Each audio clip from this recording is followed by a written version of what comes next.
Welcome to Austin Stories. Today's Karen ProRevenge is insane how it completely ruins her whole life. Don't forget, the Austin Stories podcast is available on your favorite podcast host, so check that out as well. Let's begin. Bridezilla Karen ends up looking like a pauper at her own wedding, posted by Forest Cabin 123K.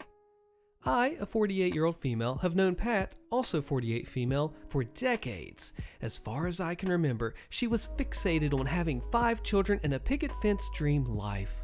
I slowly cut ties with her in college because she was an opportunist and I didn't trust her. She's both manipulative and forceful. Her idea of cute rubs me the wrong way.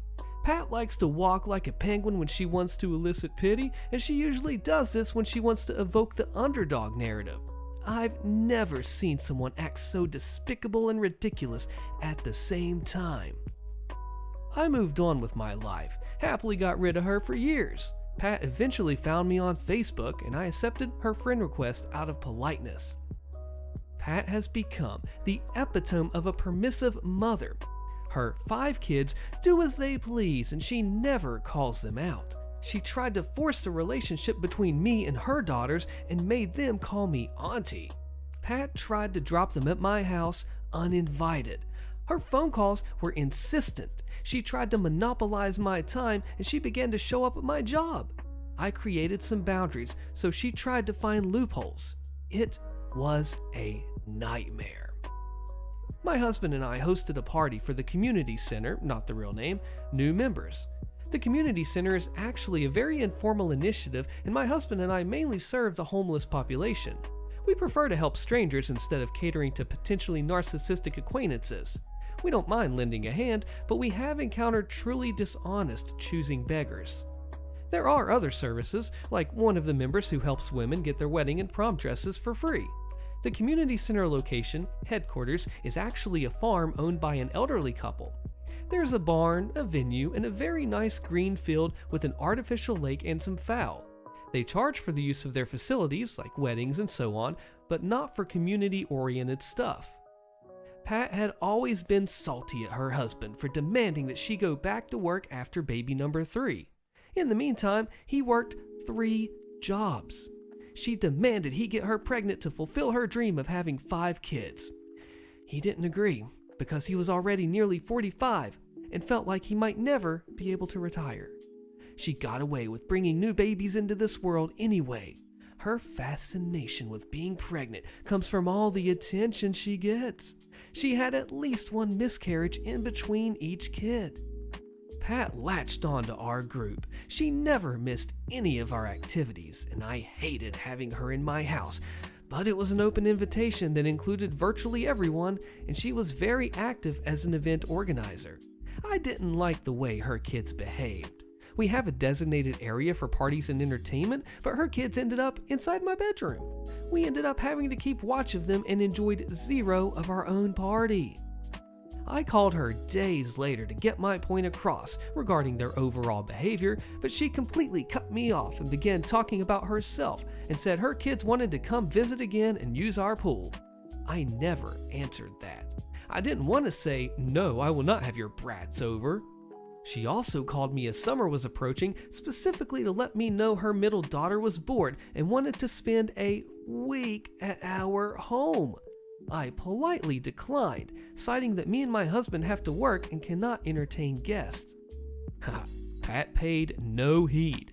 Her kid called me on the weekend, calling me auntie, and attempted to coax me by saying, "Mom says you invited me to spend summer with you." I quickly clarified and offered an explanation to avoid hurting a kid's self-esteem. Never mind, her daughter just hung up on me. Pat's Facebook also showed some red flags. Some cryptic rants here and there were visible, along with friends' comments and complaints on how she asked a particular person to watch her kids only for a couple of hours and ended up leaving them all day. Another one of her friends criticized her girls' night out because Pat had just asked them to be patient and wait until she could pay back some money that she owed them. Yet she had money to spend on Friday night outings. I thought those very public comments on private matters were more like a cry of lost patience.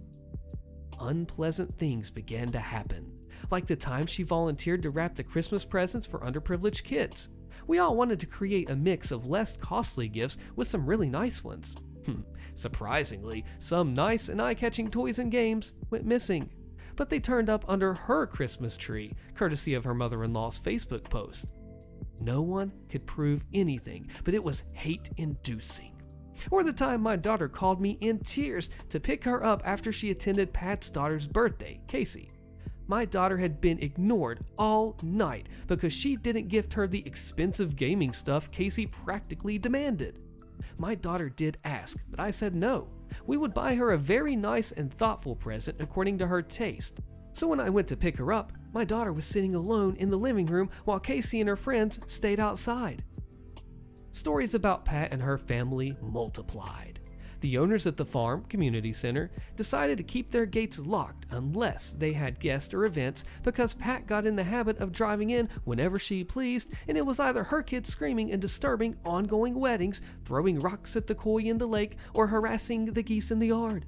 Or how she stiffed another soccer mom with the lunch bill and then pulled the struggling financially card. Or how other parents hated her because she created unnecessary hostile competition.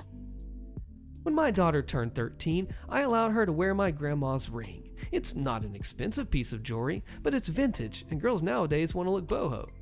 My granny gave it to me when I became a teenager, so I passed it on to my kid so she could wear it on her birth week. It was weird that she became quiet and distracted after that. She also didn't want to go to school, and my husband and I became suspicious. She never opened up, and my other kids had no clue. We went to her school, but her teachers assured us that nothing had changed in her environment. My husband and I suspected that she was being bullied, but our kid gave us no tools to support her.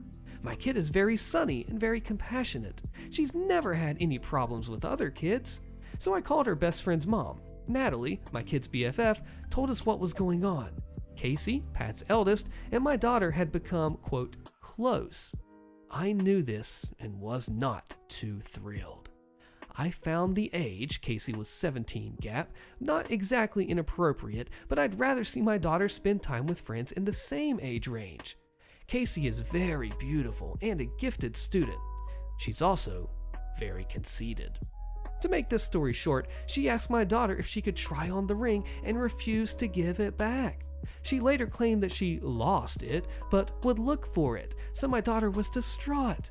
My daughter kept asking for her ring, and as a result, Casey shunned her and then spread the word that my kid was trying to steal her ring.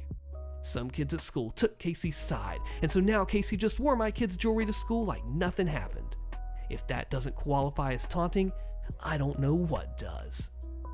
My guilt comes from not being able to get my daughter to open up and feel safe, telling me the truth. I talked to her, and she burst into tears. I was both pained as a mother and furious that some teenage witch was doing this under our noses.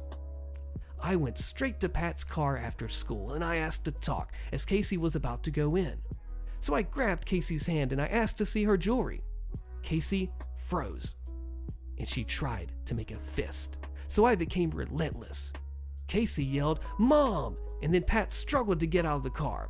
I slid the ring off. See, Casey has tiny hands, and she wore the ring on her index finger. First, Pat yelled at me. After I confronted her with the engraving on the band, my grandma's maiden name, she argued that it was loaned to her daughter by my kid. Then she said that she bought it. I paid no heed. I did warn them that I knew Casey had become an abusive friend of my daughter. Pat called me to tell me off. She said that she was trying to raise an assertive young woman, and I had just messed that up by being, quote, overbearing. She never apologized for her thief of a child. Pat's husband, Hank, is what can be described as a doormat. Pat wore him down to a knob. He had no choice but to obey her to keep the peace. She was a bully who actively withdrew affection when he didn't follow her wishes, even in public.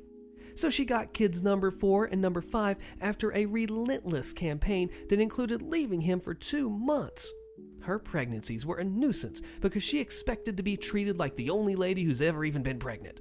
She strolled around in a wheelchair almost immediately after getting pregnant, and she would get very sick on weekends, so her kids were often sent to friends and family so that she could rest. Pat systematically bullied Hank. She would leave town and take the kids with her. Poor Hank would look distraught, drinking on his porch or looking just really lonely. This is how she got off the hook and was able to leave her job. Hank had virtually no voice, so she struggled to keep the marriage together. Everyone liked him, but hated her equally. Hank loved to talk to other people, but seemed concerned that Pat would be upset. Over time, according to my husband, Hank began to show signs of depression and mental distress. Our friend, Lena, runs the Wedding and Prom Dress Initiative. It's not complicated. Dresses are sourced from donations, eBay, trunk shows, and so on. Unusually beautiful dresses are retained so that more than one bride gets to wear them. In some cases, a bride will pay $50, but most of the time, the dresses are donated to the bride. Pat was involved in this. Lena kept her in because they never had any issues and her task was limited to just shipping the dresses out. Pat decided to renew her vows, and her bridezilla, Karenzilla attitude became the icing on the cake. For starters, she bullied another couple into giving up their wedding date at the farm because she needed her renewal to match her exact wedding date. They were not impressed with her harassment, so they booked another venue. As a result, the farm owners were ticked because Pat was already costing them money after she had successfully negotiated a cut in their rate because she couldn't afford it but will repay by doing maintenance work around the venue. She never made good on her word. Pat became attached to a particular dress that was already assigned to another bride. Lena made it clear that she would need to pay for her own dress. So, Pat played it cool and shipped the wrong gown instead. She was adamant that it was the right dress, despite all the notes on Lena's agenda. The other bride was truly gracious about it. She was obviously disappointed, but never made a scene. What bothered me most is that I picked that dress and I bought it for $40 at a garage sale. It's not my money, Lena's money. It was a vintage dress, ankle length, white with lots of lace and a huge bargain. Again, when confronted, Pat did a Casey and used the "this is mine" strategy. We felt so bad for the other bride that we did our best to get her something nice to wear. The other bride was a true fighter. She had pulled out of welfare, earned her high school diploma, and was working to get on her feet by trying to earn a certificate as an acrylic nail technician. So, her reward was to have some Karen steal her dress?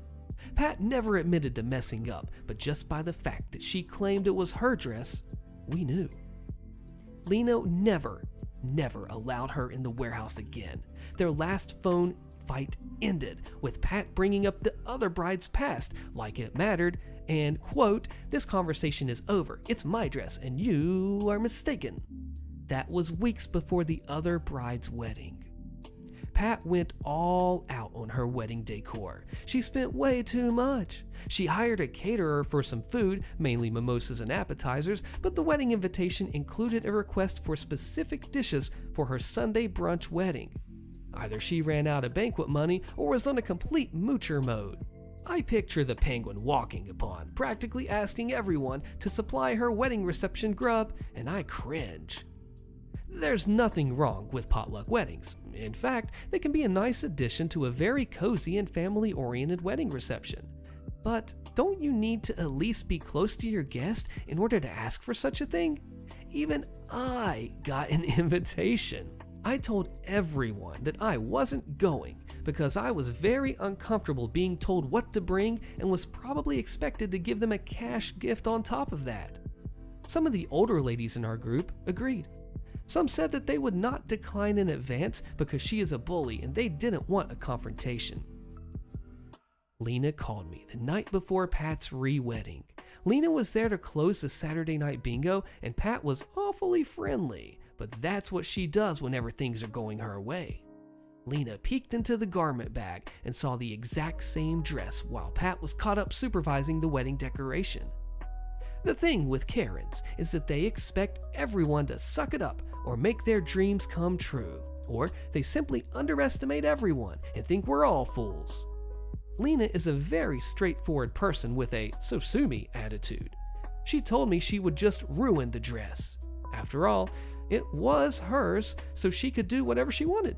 If Pat wanted to take legal action and should things get ugly, She needed to prove ownership. However, the dress was the same. The marks inside the hem and the tags were the same. Even the tag numbers that were punched to identify each dress for logistic purposes matched. Pat had the dress altered with some extra beading and dyed to a deep cream color, but it was obviously the same garment. Lena and I snuck in before the venue was closed for the night. All brides are allowed to stay in a small bedroom for a small charge so that they don't need to drive in on their wedding day. Honestly, the makeshift chapel was gorgeous. I don't know how she paid for it, but it was full of flowers and presumptuous details. I naively brought in some ink to spill on the dress, but Lena said she wanted, quote, something more awful, like a nasty surprise. Ink would be too obvious, and if she saw it ahead, she may be able to snag another gown from somewhere. No, the ideal thing was to have her trust the dress was fine. So Lena locked herself in a bathroom stall and completely cut out the back panel. She patiently put it back on its hanger and zipped the bag. We left through the emergency door with the back of the dress stuffed inside Lena's purse. I completely hate people who target and steal from anyone they, Pat and her kid, calculate to be in a weaker position. The wedding was scheduled at 9 a.m. Pat called me at 7 a.m., but I ignored her calls. I picked up by 8 a.m., both curious and wondering if she suspected anything. Pat was frantic. She was crying that her dress was missing by half. I purposely made her explain, being annoyingly dense and continually interrupting like she does, and stalling the conversation. She asked me if I could lend her my wedding dress, and I said no, sorry. She then asked me if I would help her get a dress. I was satisfied to remind her that the town's bridal shops were closed on Sunday and the others that would open were almost an hour away. The farm is already almost 1 hour away from our town. If Pat could get a shop to rent a dress, she would need to try the dress on and get it steamed. Even if the dress was ready to wear, it would easily take more than 2 hours round trip. She tried to ask me to go pick a dress. Who would pay for this? And even if a shop were open and they brought her a dress, it would add to the cost. Also, these shops open at 10 or 9:30 at the earliest. By the time they got to her, it would be time to wrap up the wedding because she needed to clear the venue by 12 o'clock for the next event. She broke down and mumbled some stupid stuff I didn't understand. So Pat hung up on me and called Lena instead. She asked Lena to bring her anything she had available. Lena and I ended up delivering the most outdated, moss-smelling, oversized dress. Pat's disappointment was a mix between angry and emotional. She also tried to wear her knee-length silk bridal slip as a wedding dress, but it was too obvious and it looked really cheap. She tried to get her daughter to give her her own dress to wear with an open back zipper due to fitting issues, but Casey refused, asking if she was supposed to attend the wedding naked. She got a point, plus Casey is petite. The dress needed a petticoat to plump up the skirt, which wasn't available. So it dragged all over the floor and Pat had to keep pulling it up. Pat walked down the aisle with one hand on her bouquet and another one grabbing her dress.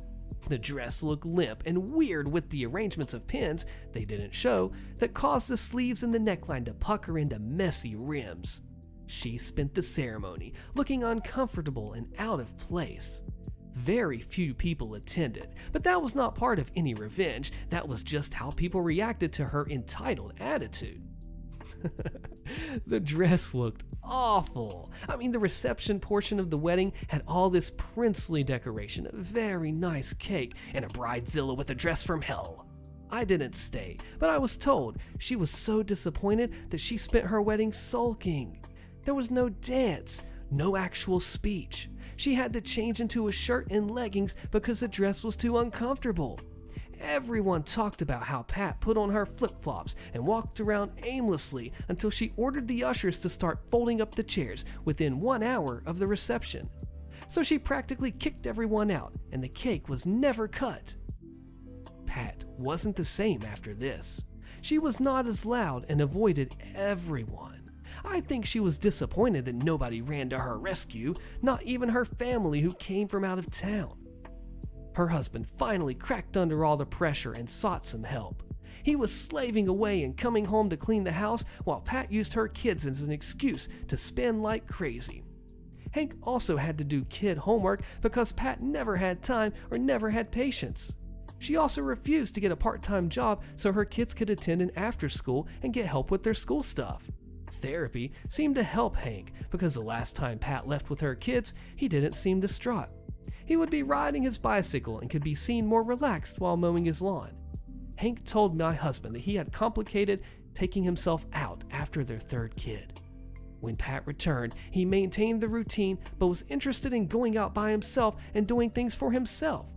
We began to see Pat alone all the time. Hank was seen less and less in the same car and eventually moved in with his parents.